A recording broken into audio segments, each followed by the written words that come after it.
गावातील एका बाबांना मी म्हटलं, बाबा चला ना पंढरपूरला आमच्या बरोबर, घ्या आनंद, थोडं वेळ राहिलं. बाबा म्हणे, ताई आलो असतो, पण ह्या वर्षी माझ्या घराचं बांधकाम चालू आहे, मी पुढल्या वर्षी नक्की येतो. ते वर्ष गेलं, पुन्हा मी बाबाकडे गेले. म्हटलं, बाबा मागच्याही वर्षी तुम्ही आले नाही, ह्या वर्षी तरी चला पंढरपूरला, घ्या आनंद, थोडे दिवस राहिले. पुन्हा बाबा मला म्हणू लागले, ताई आलो असतो, पण ह्या वर्षी माझ्या मुलीचं लग्न आहे, मी पुढल्या वर्षी नक्की येतो. किती वर्ष झाले? 2 वर्ष झाले. ऐका, तिसऱ्या वर्षी मी बाबाकडे जाणार. मेला गेला, गेला म्हणजे पंढरपूरला नाही, डायरेक्ट देवानीच उचललं. विठ्ठल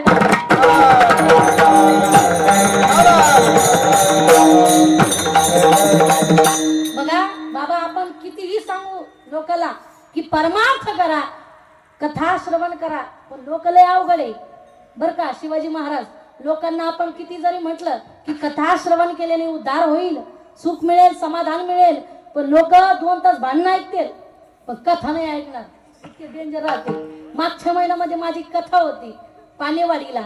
त्या ठिकाणी शेजारचे बाबा दुसऱ्या बाबांना म्हटले, का हो दादा चला ना कथा श्रवण करायला, राहते 3 तास सुंदर कथा आहे, चला.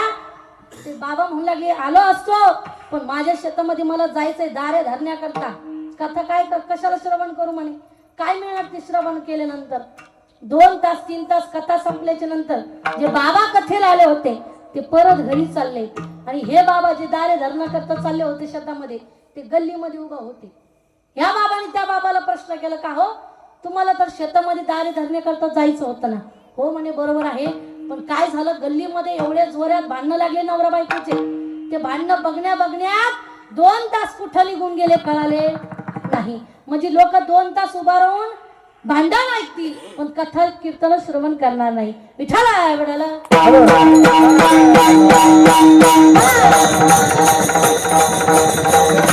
जोपर्यंत घरचे लोक काढून देत नाही बाबा, तोपर्यंत लोक परमार्थाला लागत नाही.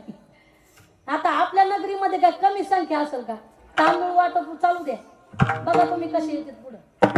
आणि महिला मंडळ भांडणं जर लागले ना, एका चढी पण कथा नाही करणार, कीर्तनाला येणार नाही, भांडणं लागले की पळ सुटतात. पण मला सांगायचंय, कथा श्रवण करा, कीर्तन श्रवण करा, पण जोपर्यंत घरचे लोक काढून देत नाही तोपर्यंत परमार्थ सुचत नाही. एका गावामध्ये मी कीर्तनाला गेले, जे कमिटी मंडळ होतं ते मला म्हणू लागले, ताई त्या समोरच्या वाट्यावरती बसण्याची तुमची व्यवस्था केली. मी त्या ओट्यावरती जाऊन बसले.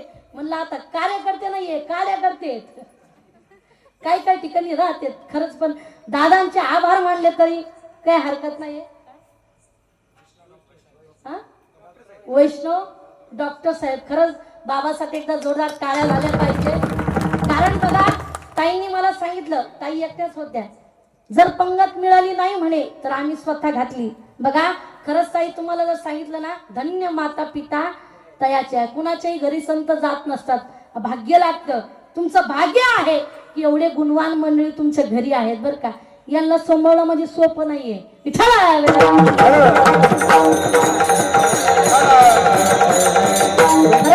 असं नियोजन, आमची व्यवस्था या ठिकाणी डॉक्टर साहेबांनी केलेली आहे. साहेबांचे आभार. त्या ठिकाणी ते कमिटी मंडळाने मला सांगितलं, ताई त्या समोरच्या वाट्यावरती जाऊन बसा. मी गपचूप जाऊन बसले. घरातील एक वयस्कर बाबा माझ्या जवळ येऊन बसले. मला म्हणू लागले, ताई हे जे सगळं तुम्हाला काही दिसते ना, गाडी बंगला शेती, हे सगळं मी कमवलेलं आहे मी. म्हटलं मग बाबा झालं काय? बाबा म्हणतात, ताई खरं सांगू का, मी जिवंत आहे म्हणून तरी माझ्या लेका सुनांना चटणी भाकर खाण्याकरता मिळते. काय म्हटले बाबा? मी जिवंत आहे म्हणून तरी लेका सुनांना चटणी भाकर खाण्याकरता मिळते. तेवढ्यामध्ये घरामध्ये सुनबाई झाडून घेत होती, गरम डोक्याची होती, बाहेर आली पळत. मला म्हणू लागली, ताई हे म्हातारा जिवंत आहे म्हणून तरी आम्ही चटणी भाकरी खातो, हे जर मेलं असतं ना गुलाबजामुन खाल्ले असते. ऐका, जे अगोदर काठी टेकत चालणारे बाबा होते ना, ते काठी वर करून तडतड चालू लागले. मला म्हणे, ताई जिच्यासाठी 12चं लग्न 4ला लावलं, अख्ख्या गावाला दारू पाजली हिच्यासाठी, हिला वाजत गाजत घरामध्ये आणलं, माझी मरणाची वाट पाहते, मला या संसारामध्ये राहायचं नाही. म्हटलं मग बाबा कुठं? काही नाही म्हणे, तुमच्या मठावरती यायचं म्हणे, संस्थेवरती यायचं. 15 दिवस बाबा आमच्या गावाला राहिले दादा. 15 दिवसाच्या नंतर 16व्या दिवशी घरून फोन आला.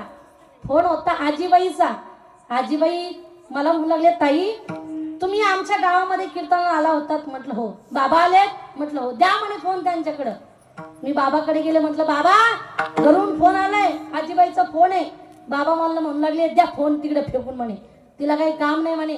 15 दिवस झाले, 16व्या दिवशी घरून फोन आला, ताई नक्की महिनावर लाल्या रोगाचे पैसे आले असतील, घेतेन काढून, देतेन पुन्हा मला काढून, मला काही संसारामध्ये जायचं नाही. ते जे लाल्या रोगाचे पैसे ना ताई, ते तुमच्या नावावर टाकायचे म्हणे. म्हटलं बरं झालं, असे 5-6 म्हातारे सापडले की बोंबळत हिंडचं कामच नाही आपल्याला आता. तेवढ्यामध्ये आजीबाईनी तिकडून झापायला चालू केलं. का हो, काय म्हणते मी, ऐकलं का? असा आवाज जरी आला ना तर चालू झालेल्या गाड्या मनानं बंद पडत्या, बंद नाही पडत, बिघडत्या. पण ऐका, आजीबाईने झापायला चालू केलं. आजीबाई म्हणतात, का हो तुम्हाला काही कळतं का? तुमचं काय रुसून जायचं वय आहे का? या वयामध्ये रुसून जात नसतात. आपण काय साधा संसार केलाय का? हाडाचे काढा केले, रात्रीचा दिवस केला, रक्ताचा मोठ्यानं बोला, रक्ताचा आता कसं पाठ आहे तुमचे? जस काय हरिपाठ चाललंय आता, हे एक चरण ते एक चरण, मी पुढं म्हणते तुम्ही मागं म्हणता. बाबांनी साधा संसार केलेला नव्हता महिला मंडळ, असा संसार केला होता बाबांनी. सकाळी बैल सोडायचे, दुसऱ्याच्या बांधाला चारायचे, असा नखा बोटाने संसार केलेला होता बाबांनी. घरातला लाईट काढायचे, मंदिरातला लावायचे, इतका असा संसार केलेला होता बाबांनी. आजीबाई म्हणतात, का हो तुम्हाला ते कळतं का? हे काय वय आहे का तुमचं रुसून जायचं? गावामध्ये महाराज लोक येतच असतात, मग त्यांचं काय ऐकतच असतात का? नाही ना. 1-2 लाख रुपये गोळा करायचे, महाराज लोकांच्या मनान माड्यावर घालायचे. तुम्ही लय हुशार, तुम्हाला वाटतं घेऊन जाईन महाराज. निघाला ना म्हातारा बॅग घेऊन. म्हटलं बाबा कुठं? मला म्हणे कुठं म्हणजे काय, तुमचे काम आहे म्हणे बोंबलं थिलाचे, आमच्या थोडी. म्हणजे 15 दिवस मी बाबाला सांभाळलं आणि बाबा मलाच बोलले. मला हे सांगायचंय की जोपर्यंत घरचे लोक आपल्याला काढून देत नाही तोपर्यंत आपल्या हातामध्ये झेंडा येत नाही. विठ्ठला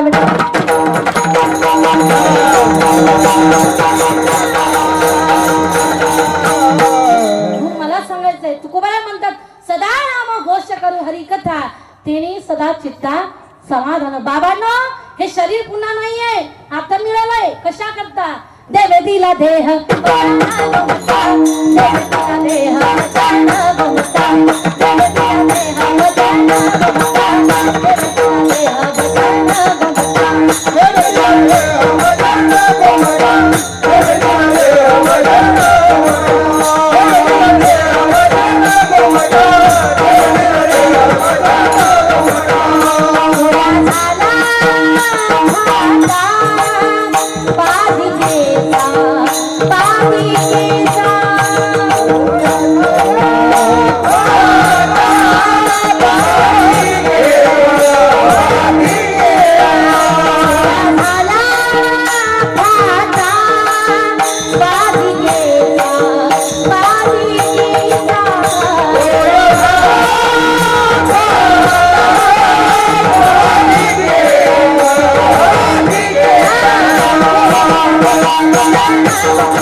एवढं सुंदर शरीर दिलंय, हात दिलेत ना, मग टाळे वाजवत जा की एवढे सुंदर वाजवते. बघा मृदंग वाजणं सोपं नाही बरं का बाबा. 3-3 वाजता 4-4 वाजता उठून प्रॅक्टिस करावं लागते. बोट फुटते, लोक सहज बोलते. काही पण लोक मध्ये हा इकडून तिकडून थापा मारले की 10,000 सहज भेटते. जास्त नाही कमी पडले का? लोक काय म्हणतात, इकडून इकडून थापा मारला की 15,000 सहज भेटते. तू वाजून पाय ना जरा कसे बोट फुटत येत कळत. मग मृदंग वाजणं, गायन करणं, कीर्तन करणं सोपं नाहीये. लोकांना वाटतं मायकामध्ये बोलणं म्हणजे सोपं आहे. नाशिक भागाला कीर्तन होतं दादा. आभार व्यक्त करण्याकरता एक व्यक्ती समोर आला आणि म्हणू लागला, एवढ्या दुरून अंबडवरून ताई आपल्या गावाला कीर्तन करता आल्या, म्हणून सगळ्यांनी मिळून त्यांना श्रद्धांजली वाहू.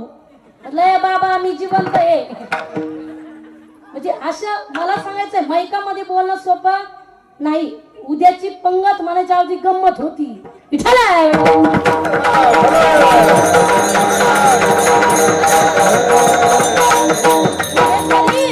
आपल्याला पुन्हा नाहीये, फक्त देवाला प्रार्थना करायची. जब तक सांसें चलेगी तुझको जाऊंगा चाह. जब तक सांसें चलेगी तुझको जाऊंगा चाह. मर भी गया तो भी तेरा देता रहूंगा. मर भी गया तो भी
तेरा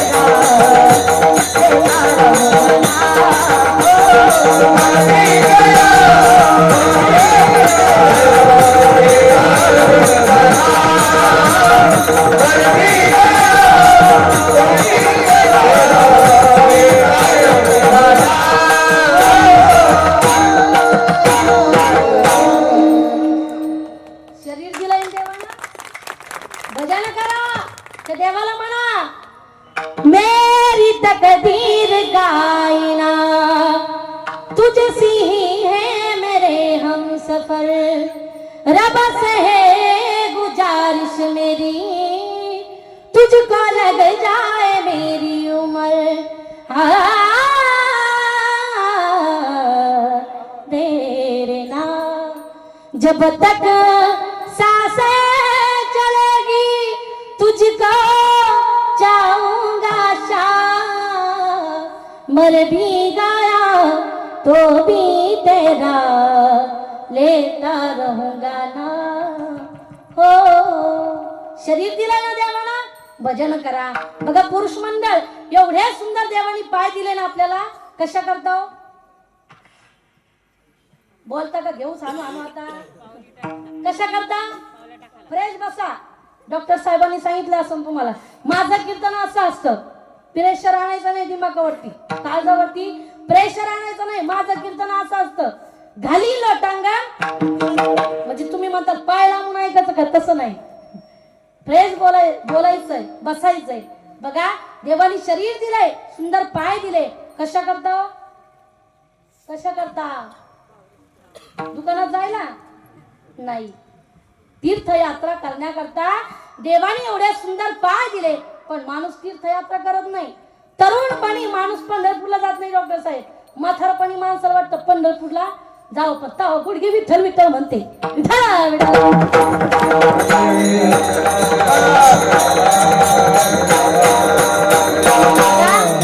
महिला मंडळ एवढ्या सुंदर हात देवाने आपल्याला दिले हो. कशा करता?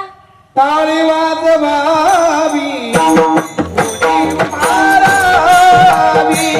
टाळी वाजवावी गुढी उभारावी टाळी वाजवावी गुढी उभारावी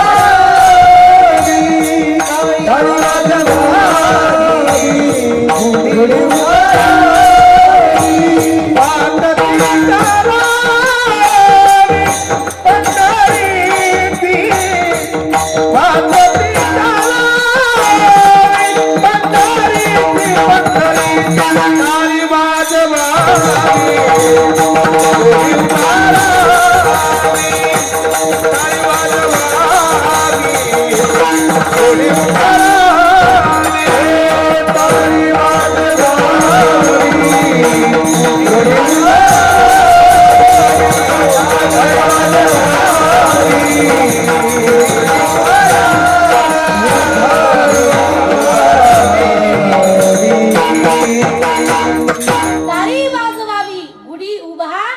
राहावी. महिला मंडळ एवढे सुंदर हात देवाने आपल्याला दिले ना. कशा करता?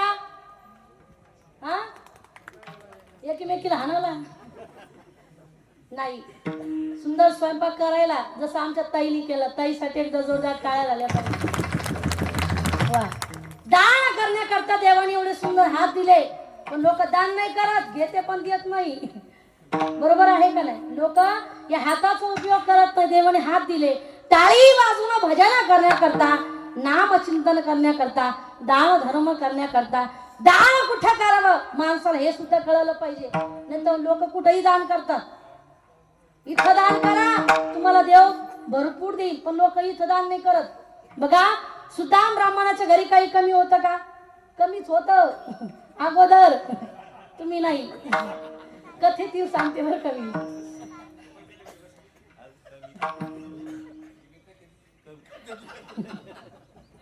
बघा घरी खाण्याकरता काही नव्हतं. लोकांच्या घरी भिक्षा मागण्याचं काम करायचे. कोण? सुदामजी.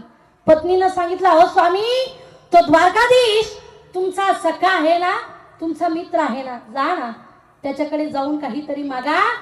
तेव्हा सुदामजी म्हणतात, अगं तू अगोदर घेतो मग देतो. घेशी तेव्हा देशी म्हणजे ती देशी नाही, देतो. त्यावेळेला मुष्टीभर पोहे दिले पत्नीनं. सुदामजींचं नामचिंतन चालू आहे. नगरीमध्ये आले, पण द्वारपालांनी अडवलं. प्रार्थना करू लागले, अरे जो कृष्ण आहे ना, द्वारकाधीश आहे ना, मी त्याचा बाल सखा आहे, मित्र आहे, जाऊ दे ना मला आतमध्ये. त्या ठिकाणी सुदामजी रडू लागले, तरी सुद्धा द्वारपाल सोडत नाहीये, अडवून ठेवलेलं आहे. अरे द्वारपालो कन्हैया से कह दो, इधर पे सुदामा करीब आया है, इधर पे सुदामा करीब आ गया है, इधर पे सुदामा करीब आ गया है. अरे द्वारपालो कन्हैया से कह दो, अरे द्वारपालो कन्हैया से कह दो, इधर पे सुदामा करीब आ गया है.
ये गरीबी का हाल, कृष्ण के दर पे विश्वास करके आया हूं।